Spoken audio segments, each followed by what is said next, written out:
morning. I'm Rachel Grace Sagarino, and I will be discussing about Theorem 1, which states that two intersecting planes meet in a straight line. Now, I have here a cube with plane F and plane D, and they intersect in this line here. Now, we can call this line as line 1. And then here, we can call this point over here as point A, and this point over here as point B. Based on axiom 3, two intersecting planes cannot meet in only one point. So it must be at least 2 points and it can create a line. So these two planes intersect in one line. But you walk around here like you wanna be someone else. Ooh, I know that you don't know it, but you're fine, so fine. Theorem 2. A plane can be determined by 1. A line and a point, not a net. 2. By 2 intersecting lines. And 3.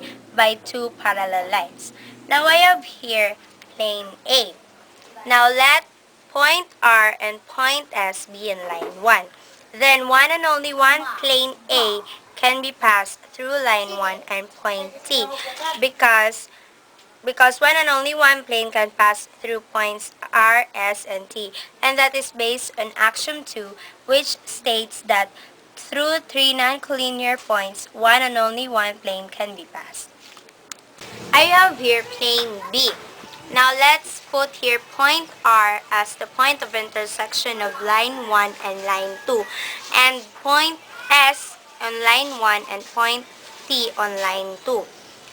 Then, points R, S, and T determine the plane B as of axiom 2 that states that through three non-collinear points, one and only one plane can be passed.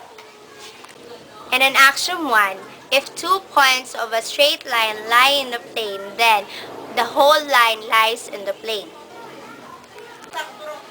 By definition, line 1 and line 2 lies in a plane C.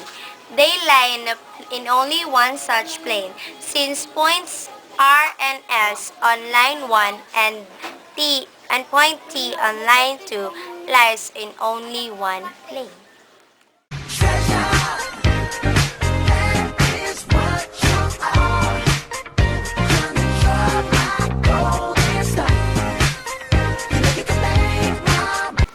Theorem 3. If a line is perpendicular to each of the two lines in their point of intersection, it is perpendicular to the plane of these lines.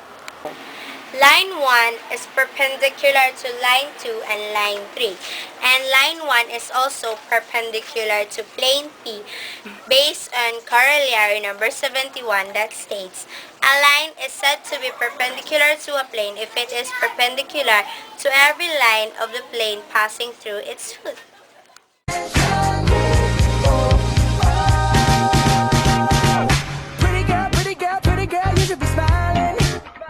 Morning, I am SolidGeometry and I'm going to explain theorem number 4.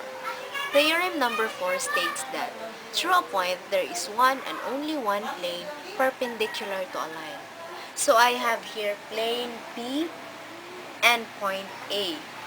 And based on corollary number 77, if each of two lines is perpendicular to a third line at the same point, so I have here line 1, line 2, and line 3, which meet at the same point, which is point A, then the plane of these two lines,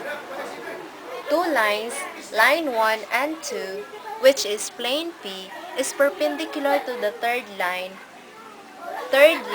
which is line 3. Cut. I know that you don't know it, but you're fine, so fine, so fine. Okay. Theorem 5 states that through a point, there is one and only one line perpendicular to a plane. I have here plane P, line 1, line 2, and line 3. And based on corollary number 77, if a line is perpendicular to each of two lines at their point of intersection, so meaning if line 1 is perpendicular to each of two lines, which is line 2 and 3 at their point of intersection, which is point P, it is perpendicular to the plane of this line. So, line 1 is perpendicular to plane P of line 1 and line 2.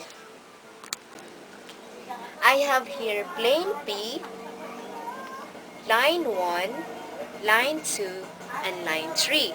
And based on corollary number 76, if a line is perpendicular to each of two lines at their point of intersection, so line 1 is perpendicular to line 2 and line 3 at their point of intersection, which is point A. This line 1 is perpendicular to the plane of this line, which is plane P containing line 1 and line 2. Oh, girl, I'm gonna show you when you're mine, oh, mine, mine, oh, mine. Treasure, that is what you are. Honey, you're my golden star. You know you can make my Oh, theorem number 6. Oblique lines from a point to a plane meeting the plane at equal distances from the foot of the perpendicular are equal. Okay. Point A and point B can create a line which is perpendicular to plane Z. And from point A, we can create two oblique lines to plane Z, which has two equal distances from the foot of the perpendicular. Based on corollary 82, which states that the perpendicular is the shortest distance from a point to a plane. So, this is the point and this is the shortest distance from a point to a plane.